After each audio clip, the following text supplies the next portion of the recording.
All right, we'll get going with the Grand Forks City Council Committee of the Whole for October 28th. It is 5:30 p.m. Item 1 is called to order. 1.1, welcome and roll call. Weigel. Here. Osowski. Berg. Here. Lensky. Here. Friedels. Here. Sandy. And Veen. Here. We have quorum. Perfect, thank you. Item 2 is informational items. There are none. We'll move on to item number 3, discussion items. 3.1 is mortgage subordination request, Old Town Investments, LLC. Mr. Hanson. Good evening, Vice President Weigel, members of the committee. Before you is a subordination request regarding the Old Town Investments, Old Town property on South 3rd Street next to Town Square. In 2021, you had seen this once before for a mortgage assumption request. This was the loan that this is about is a 1999 flood recovery CDBG loan that was provided to Bill Schoen at the time to construct what was known as the Old Town or 3rd Street Market, now known as Old Town. That property sold at the end of 2021, and as a part of that sale, this loan was assumed by the new owners, a group of investors out of Grand Forks and Fargo. As a part of that, they did not include at the time, but are asking now for subordination of a mortgage to their primary lender. It was drafted at that time, but was not included in the original motion to assume, or was not included in the original staff report or documentation to assume the mortgage. There's about 10 years left on that original mortgage. The value of that is $421,000. And with that, I'll stand for any questions. Any questions for Mr. Hanson? Ms. Lensky? So who didn't include it? I was a little confused on why it wasn't included in the sale. From what I can tell, it was not requested at that time. Though there was a document drafted around that time, it just wasn't requested of the city, and I had not seen that, and I don't know of anyone else in our staff in our department who had seen it at that time. But the lender had come forward saying that in one of their audits, they had identified that the mortgage was not subordinated, so they're now requesting that happen. And do you see a reason why we shouldn't pass it? So the original terms of the loan, the only thing that really they have to maintain for the loan to be forgiven is that the project is completed, which it is, and that the property remains current on their taxes and special assessments, which it is. There's really no reason that we can see not to subordinate the loan to the primary lender, especially given its value of just over $400,000 right now. Thank you. Other comments? Motion to approve. We have a motion to approve by Berg, second by Friedolfs. Seeing no further comment, all those in favor signify by saying aye. Aye. Opposed, same sign. Motion carries unanimously. Move on to item number 3.2, 2025 CDBG and CSG programs. Mr. Hanson. All right, it's that time of year where we begin our allocation of our CDBG and CSG grant program. And we have a recommended budget in front of you. The Community Advisory Committee met on October 17th and went through the proposed budget and the proposed changes. As you'll probably recall during the budget discussion in earlier on this year, or I guess maybe a couple months ago, the City Council budget recommendation was to increase the maximum grant size of community service grants, that's 2163 economic development funding for operational needs, to increase the maximum grant amount from about $30,000 to $50,000, as well as to prioritize that funding for homelessness assistance and homelessness prevention. The CAC heard that recommendation and concurs with that, and so the proposal for CSG is to make those changes to that program. Additionally, for the 2025 CDBG funding request, staff is recommending that the Community Advisory Committee and City Council consider an emphasis on relative project readiness to ensure timely completion of projects. We've had a challenge with that the last couple of years. The reason being is that when we sold the corporate centers, we generated a lot of, the HUD term is program income, but we generated a lot of funds to redistribute in terms of grants into our community. HUD's measure of whether we can spend our money on time is just based on what they give us. So they provide us about $500,000, a little less than $500,000 every year. Well, we generated several million in funding. So just the nature of larger projects and our short construction season, it's taken us a little bit longer to get there. The good news is that we've completed quite a few of those projects, and the senior center is well underway to be expended by summer of next year. So as we kind of get through that challenge with timely expenditure, we're looking to place an emphasis on projects that are ready to spend in 2025 for this upcoming year. With that, some noticeable difference, or another noticeable difference from last year's budget compared to this year's budget is the the increase in the administration budget. Typically, we take about 20% of our CDBG funds for administrative purposes. Last year, that was changed by City Council. There was, I would say, a difference in budget provided by the Community Advisory Committee and that of staff in order to put a set aside for the senior center of $190,000 to ensure that project was completed. The Community Advisory Committee at that time had said that it would be better to have them compete for those funds rather than a set aside. As a compromise, City Council decided to take half of the admin budget and allocate it towards competitive grants. So this is returning that admin funding back to its typical level of 20% approximately of our entitlement of our grant amount. With that, you can see the members of the Community Advisory Committee on in your staff report. The last note I'll also make is that on October 16th in 2023, the City Council approved contracting with Root Policy Research to develop our 5-year consolidated plan. We're currently in the process of developing that plan and updating our impediments to fair housing update. We expect to see an update on that for City Council next Monday at the City Council meeting so that members of the public can provide input if they wish on the development of that plan. But Root Policy will be providing that update. And then just to go over quickly the proposed schedule, some of the highlights there is that once City Council approves the budget process and timeline for this, for these two funds, we will advertise that in the Herald and on the city website. We'll hold an applicant workshop and some office hours to assist people who are either new to the process or want a refresher. The applications will be due to the committee on January 6th. We'll then go through a few public hearings.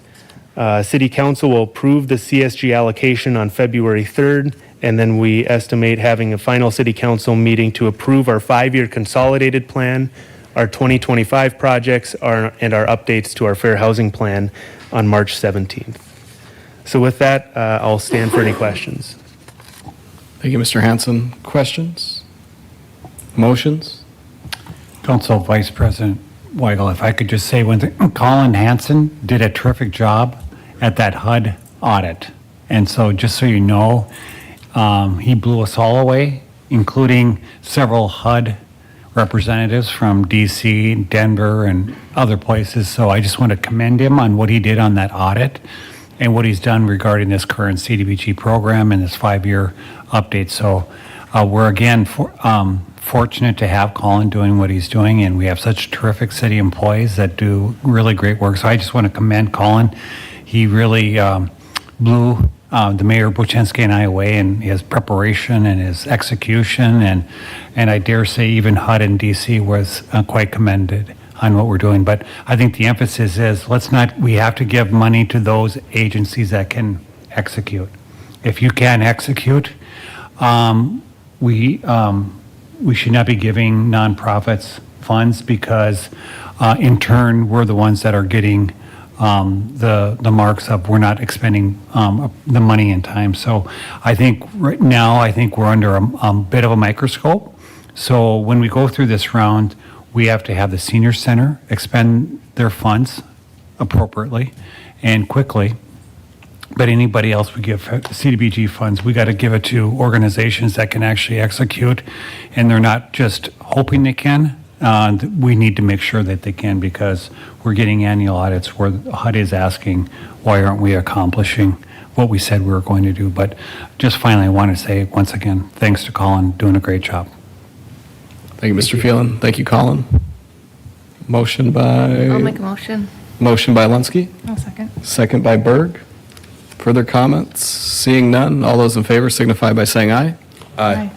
Opposed, same sign. Motion carries unanimously. Thank you, Colin, for all your work on that. Thank you. I'm sure working with the federal government is always enjoyable, so. Always a pleasure. Yes.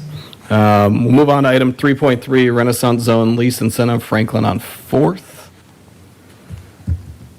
Mr. Conlon. Yes, thank you, Vice President Weigel, members of the committee.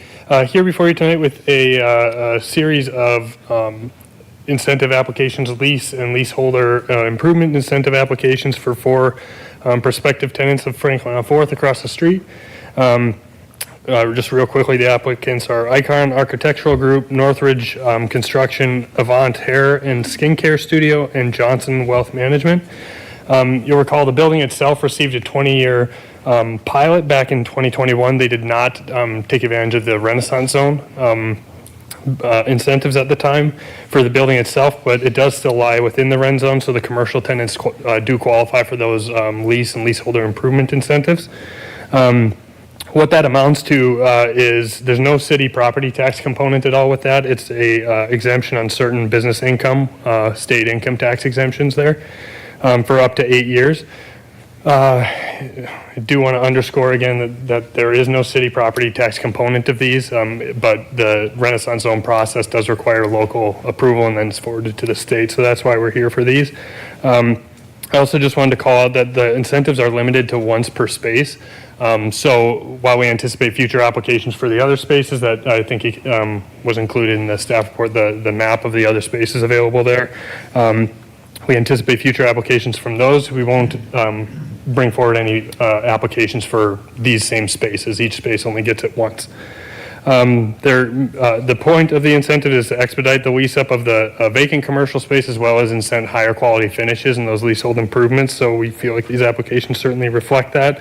They also meet all other program requirements as well. There's the one contingency, and they're just waiting on one document from the state, a certificate of good standing from the tax commissioner, which we anticipate receiving soon. And then upon receipt of that, and then upon approval or your approval at City Council next week, we'd forward those to the state for final approval. So with that, happy to stand for any questions.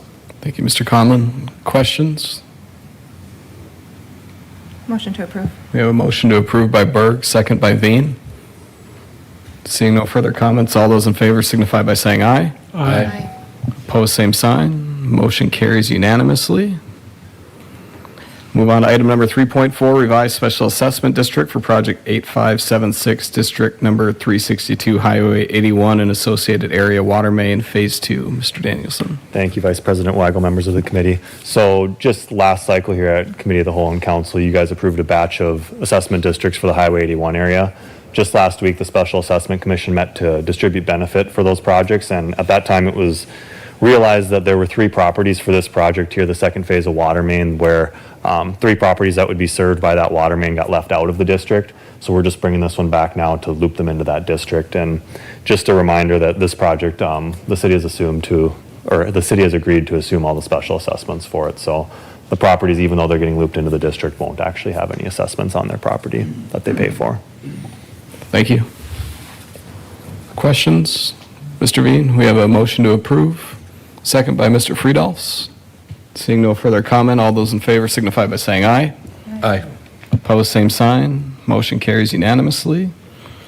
Item number 3.5, change order number 1 for project 8815-2024 flood infrastructure rehab. Mr. Danielson. Thank you, Vice President Weigel, members of the committee. So this is a project that we worked on over the summer. It included a variety of different things with our flood protection system, including crack sealing on the flood wall, and then some pavement repairs adjacent to some of our flood structures.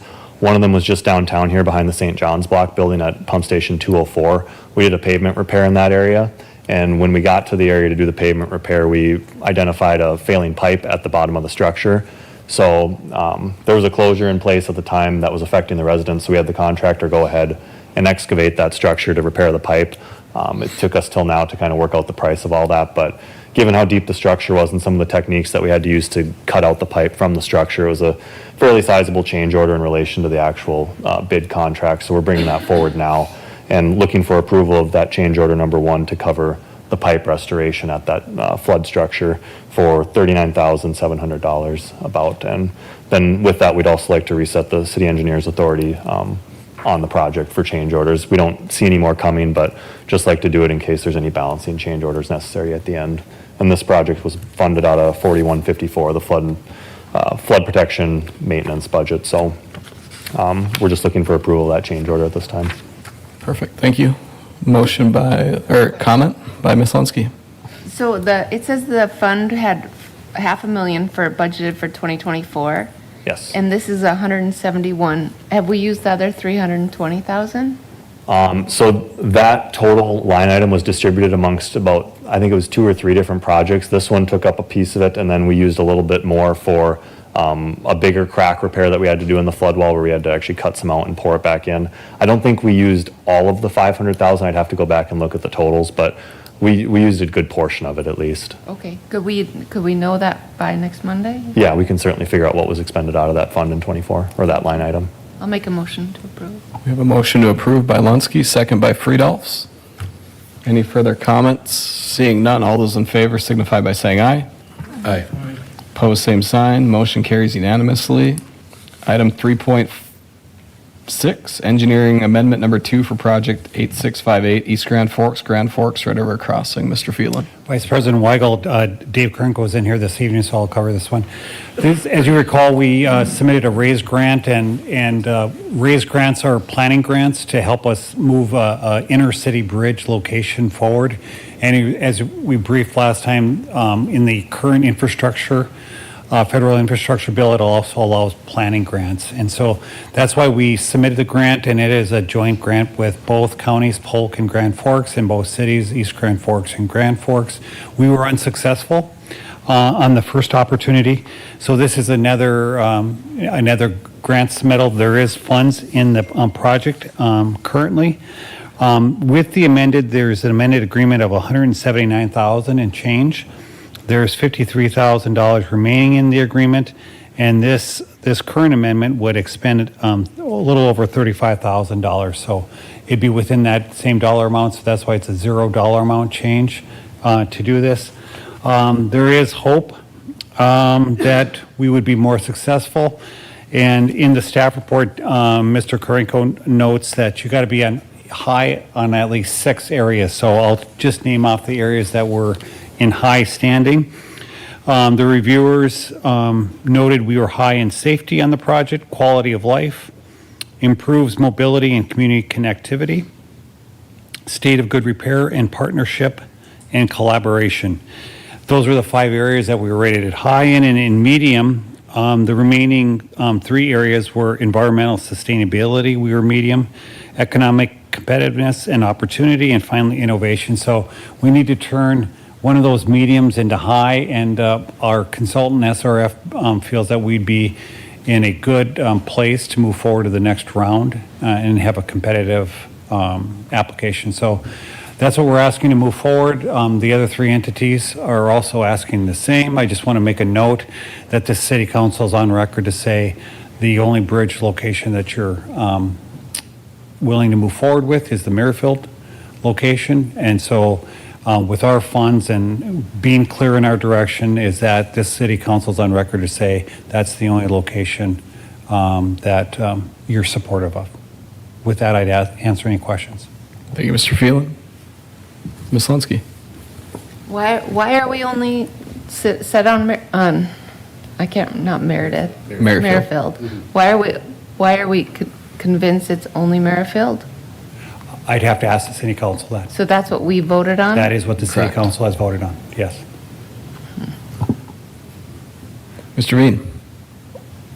Well, I guess I'd like to say is having a Merrifield Bridge is good for the community. It doesn't solve the inner city bridge problem. So I still think that needs to have further follow through as we're looking at, we can't afford to go all the way from the Point Bridge down to Merrifield and not have an inner city bridge. But I'd hope that, and the other thing is this bridge is outside the city limits. I mean, it's really between county to county, right? That is correct. And and the funding for it would have to come from, I guess we don't know where exactly, right? If there ever is a bridge here?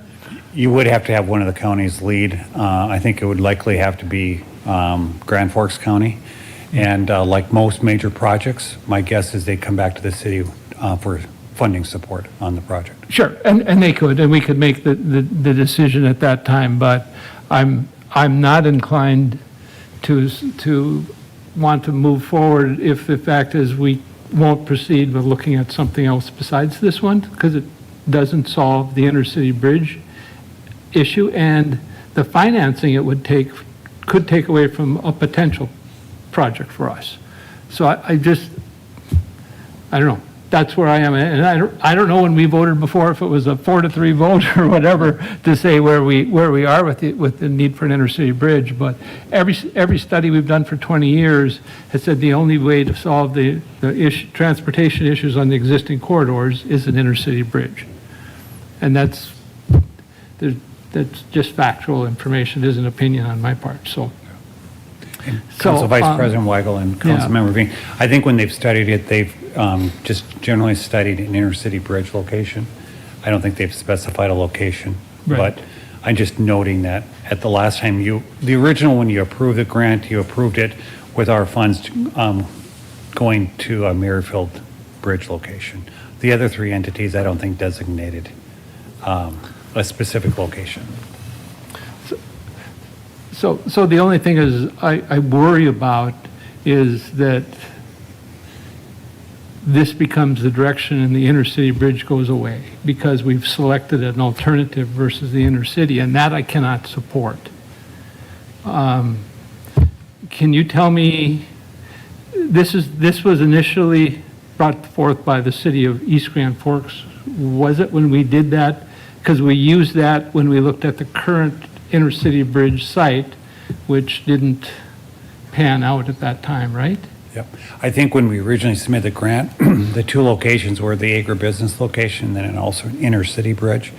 And I think the city council just made a note that their focus or their direction for the city portion of the, the one, as one of the four partners was on the Merrifield Bridge location. Thanks. Thank you, Mr. Veen. Ms. Lonsky? I thought the raised grant was to determine the location of the bridge. I don't remember us saying intercity bridge was out for sure. Wasn't that part of the raised grant? I think all areas, but the council at the time wanted to make a policy stand, so there wasn't any miscommunication that even if an intercity bridge location came back, that the city of Grand Forks and the council was not supportive of an intercity bridge location. And is it normal then for a city to pay for something that's outside the city? It's in our metropolitan area, and I think the reason why the city supports that is eventually that area will be within the city of Grand Forks, and it's important to have that Merrifield corridor and complete by the time our development gets there. So we're really we're already past 47th. We're heading towards, or we're already past 62nd, heading to Merrifield, and the concern in the next 20 years, whomever's here, development is going to be in and around the Merrifield corridor. And if we don't have that corridor complete, we're going to run into the same issues we're running in at 32nd, and everyone's going to say, why did we do this, 40 years ago or 30 years ago? And so I think that was the importance of emphasizing that as an area and not prioritizing both when we can't. We haven't hard enough time getting one location done. Thank you, Mr. Phelan.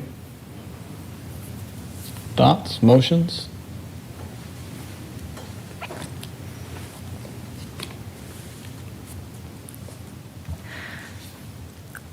I'll motion to approve, and I also want to note that I know it takes many, many years for a bridge to come together, and so my vote is to work towards our future of Grand Forks. Thank you. We have a motion to approve, second by Mr. Friedolfs. Further comments?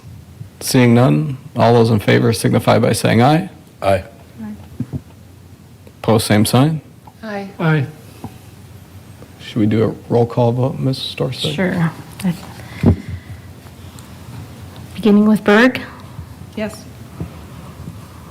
Weigel, Yes. Lensky, No. Friedels, Yes. and Veen. No. Passes 3-2. Thank you. We'll move on to item number 3.7, change order number 2 for project 8557 Columbia Road Overpass Rehabilitation. Mr. Grasser. Thank you. Council Vice President Weigel and members of the committee. This, as noted, is change order number 2 for the Columbia Road Overpass. Quick little history on there. The bids were opened on June 12th at the DOT because there's substantial federal dollars involved in the project. We did bring it to City Council for award on July 22nd. We knew at that time that we had to address some items having to do with the bearings that are underneath the bridge. We got really excellent prices on especially the painting. We wanted to move ahead, so council action was to go ahead and award it, understanding we're going to come back with a change order to address the bearings.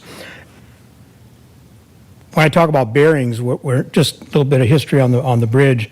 The way that bridge is built, you know, you've got the piers, you've seen those are the concrete structures that are there when you drive by. The interface between the pier and the bridge are basically, when they originally built them, are round Teflon pads. And so they're circular pads on pedestals, and what these things do is they slide past each other as the bridge expands and contracts. These things just keep moving. So after 40 years, guess what? You know, you can't go back and forth too many times. Eventually, you wear those things out. The original design, you know, it met standards at the time. As is typical in 40 years plus, there's going to be changes in standards. So one of the things that has happened is that original Teflon pad that was designed with the bridge is no longer applicable, meets current standards. You now have to build what they call a pot bearing, which is just a much bigger, heavier, looks like a big pot. And so you went from something that weighs like 150 pounds-ish to something that weighs over 500 pounds. It really called for the contractor to have to go in and adjust how he puts it in, how he gets the material in place, all those kinds of things. So we've been working with the contractor and other engineers on that. In the meantime, we realize that's a pretty big change order. It's like $1.25 million change order, right? That's a big deal. And engineering is not intimately familiar with bridges. We don't build bridges every day. So we did hire a third-party engineer that does have engineers on staff. We wanted to review the work techniques that are going into this change order. We wanted to review the costs, you know, that were estimated that went into the change order. And the third-party estimate was very close to what the final change order number that we have. Actually, they were just a tish higher. So we're pretty comfortable that we've got this thing nailed down, and we've had staff sitting in all along the way, understanding and watching and keeping track of what's going on. So I've got a good comfort level as a city engineer. I've got a comfort level that, you know, the work is accurately reflected, and the work effort and the dollar amounts are accurate representations of what it's going to take to do the work. What will happen on the bridge, just as an update to that, the painting is basically done. The lane closure should come off this week. So what'll happen, and that'll be the end of the work then for this year. What'll happen as soon as this gets approved, they'll order these pot bearings, which have like 9 months or better delivery. So you got to get them going, or we're going to be late next spring already. Can you believe that? Anyway, that's the way life is. So we got to get these things ordered. They will, because to put these in, they actually have to jack the bridge up off the piers and install these things. The bridge will have a full closure next year. That's always been anticipated. However, the contractor does, these are heavier and take more work effort. We're going to have about an extra 60 days of bridge closure. Most of that will be full bridge closure next year. So that's the bad news. It will probably take us into the beginning of UND. We'll talk with UND about that. We pushed really hard to try to have everything done before UND would go back into session in 2025. I'm hoping maybe that Washington will be done by then and those lanes will open back up. So that's kind of a prognosis. Speaking of Washington, the contractor should be finishing up there in about the next month, I think, before freeze-up forces them to quit. They're going to pull out of there, we'll open up the lanes, and so that'll be open for the winter. They will be back down to one lane again next year as they work on the actual bridge. So I digressed a little bit, I apologize for that. I think that's about all that I had. I guess we are recommending approval of this change order. Thank you, Mr. Grasser. How long will that, with those new bearings, how long are we going to get out of those ones? We got 40 years out of the other ones. Think we're going to get another 40? Hopefully. I'm hoping we're going to get at least that. You know, you've got material, I think Teflon and things like that have all improved over time, right? So I would hope that we would, I don't have a direct answer to you, but I have no reason to believe we shouldn't be able to get at least as much life out of these new ones as we did out of the old ones. Perfect.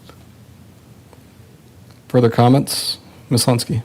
So I know it says in here which fund it's coming from, but like 1.25 million is a lot of money. Is another project being cut because of this? We're going to take a look at that. I think we're going to have a discussion with council here probably in December about what the 2025 projects look like. We're going to do another balance of the 2024 budget. We did a first run through it, and there's actually some savings. Some of the things on 47th Avenue South didn't progress on the interchange, didn't progress as fast in 24 as we thought they would. So there's some money, I think that's going to be some cash flow there. The bad news, I mean, we got to eventually spend that money on 47th. It just didn't happen in 2024. Thank you. Mr. Veen? I'm going to move approval. I don't think we have a choice. And the sooner we can get it ordered, the better off we're going to be. So, and Mr. Grasser and I talked about it today. We still have a safe bridge, but its time is short. You need to get it going. So anyway, move approval. I'll second. We have a motion approved by Veen, second by Berg. Seeing no further comments, all those in favor signify by saying aye. Aye. Opposed, same sign. Motion carries unanimously. Thank you, Mr. Grasser. Thank you. Move on to item number 3.9, task order amendment for City Project 8476 Sanitary Lift Station 49 and Force Main. I think you missed one, yeah.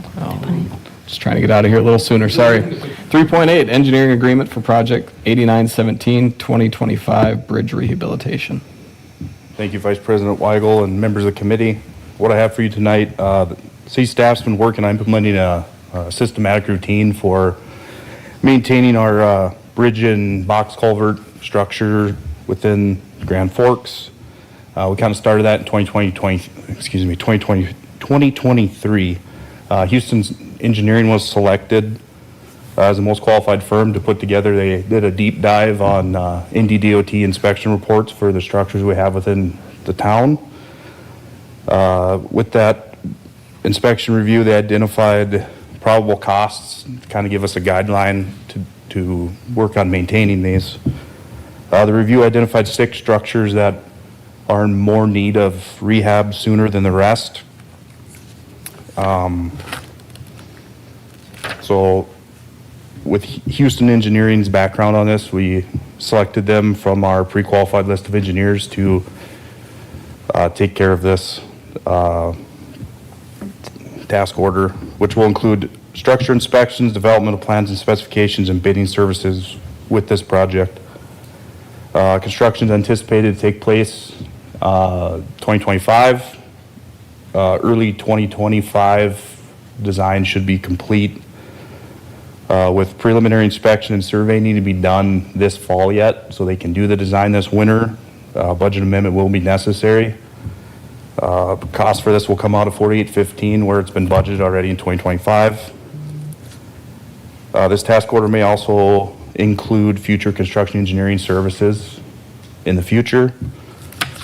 So with that, staff is recommending approving the task order with Houston Engineering for structure inspections, developmental plans and specs, and bidding services agreement in the amount of $66,751 for City Project 8917 and all necessary budget amendments. Thank you. Comments, Ms. Linsky? So we're approving all amendments in the future too? Can you Yeah, repeat what you just said? We're looking for a budget amendment now, so Houston, with council approval next week, would be able to start and get this going before winter for the design. But if there's budget amendments, they come back to us? Or are we approving that, any changes right now?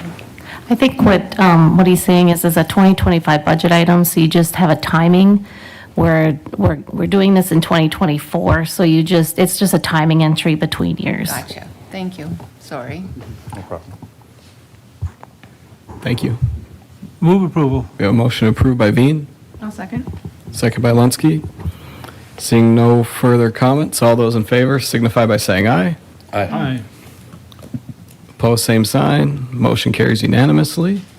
Now we'll move on to 3.9, Task Order Amendment for City Project 8476 Sanitary Lift Station 49 and Force Main. Good evening, thank you. So this task order is for City Project 8476, the sanitary lift station 49 and the force main. So initially when Fufeng came to town, we had a lot of flow coming up to that area, so we're trying to master plan and figure out what to do.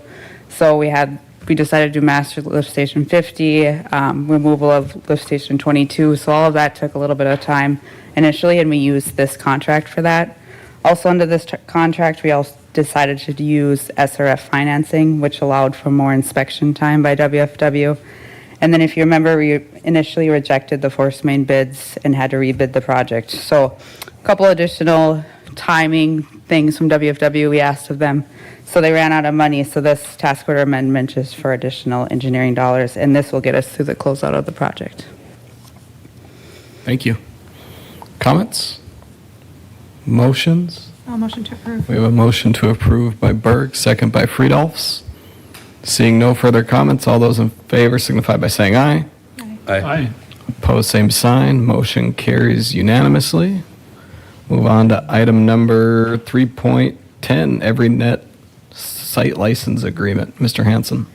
Good evening, Vice President Weigel. Sorry about that. Members of the committee, I'm here tonight looking for approval of a site license agreement with EveryNet. This is related to the water meter replacement project you approved back in March of this year. Before we can begin the meter replacement, we need to get the radio network set up for the meter read collection network. That's going to consist of 9 radio collectors installed on city-owned vertical assets throughout the city. The collectors will be spread throughout town so that every water meter in town can be read automatically and on demand. And once implemented, this system will eliminate any daily and monthly drive-by meter reading, and it will also provide detailed hourly, daily, and monthly water usage data to residents and businesses. Mueller Company, the vendor we selected through the RFP process to provide the meters, network, and software for this project, has hired EveryNet to install and maintain the network for them or on their behalf.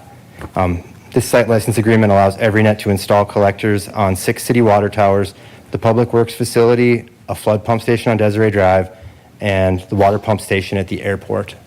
The city attorney has reviewed the agreement and approved. I'm happy to answer any questions about the overall project, and I believe Keith Atkins from Mueller is online to answer any questions specifically about the radio network. Thank you, Mr. Hanson. Mr. Friedolfs. So with the LoRaWAN network, I had read that Cisco was no longer supporting them. I read that over the last week. Does that affect anything going on here? Are you aware of that? That would be a question for Keith, and I was not aware of that. Okay. So Cisco no longer supports. I have to look up the exact details, but there was some issue with the LoRaWAN network where I believe it was Cisco, but I'll verify that. But they weren't supported by their main provider anymore. I will let Keith try to answer, and if he can't, I will have an answer for you next week at council. Good evening, Dan and council members. Can you hear me okay? Yep. EveryNet is actively embarking in the United States, spreading their network out. This is one of many sites that we have going with EveryNet. They have no intention of shutting down or discontinuing service for us. They only plan to grow with us. So we don't foresee any issues therein, and I've not heard of any impacts with Cisco related to EveryNet discontinuing their service. So I hope that helps answer the question. Yeah, so it's Cisco is abandoning the LoRaWAN space, and there's no lifeboat for LoRaWAN customers. Just wasn't sure. Then the support stretches to the end of 2029, no more maintenance beyond 2026. And that would be for Cisco, right? Evernet is an independent company. We are contracted with them directly, so that will not impact us. Okay. Thank you, Mr. Friedolfs. Thank you. Further questions? Mr. Bean? Will individuals be able to monitor their own water usage through an app on a daily basis, or how is that? It's available. When we went through the RFP process, we chose to leave that as an option to add on later. So the data will all be available. It will be as simple as coming to council, asking for approval to purchase the user portal and implementing if that's what we choose to do. But we didn't include that in the original RFP. Okay. And I had also gotten a question about the encryption for these. I believe they're 128-bit encryption. So just if anyone's asking, it's like 13 million years to hack these systems. So I've gotten a lot of phone calls about this. So. I will see if Slonsky. I can find some more data for you about the Cisco stuff before next week. Yep, And so this eliminates the need to drive around and collect the data? correct. But it does not work off our own personal networks, it works off their network? Yep, they will collect the radio signal, pull it back to the tower, and then through a cell modem, we'll send it back to the cloud and then eventually it'll get to City Hall and show up on your water bill, but it won't go through your personal Wi-Fi. Okay, thank you. Further questions, motions? We have a motion to approve by Friedolfs, second by Lunsky. Seeing no further comments, all those in favor signify by saying aye. Aye. Opposed, same sign. Motion carries unanimously. Item number 4, thank you, Mr. Hanson. Item number 4, City Council member discussion matters. Ms. Berg? No, thank you. Ms. Lunsky? Mr. Friedolfs? Mr. Veen? I also have nothing. So is there a motion to adjourn? So- Motion to adjourn by Friedolfs, second by Lunsky. All those in favor signify by saying aye. Aye. Opposed, same sign. Motion carries unanimously. We are adjourned.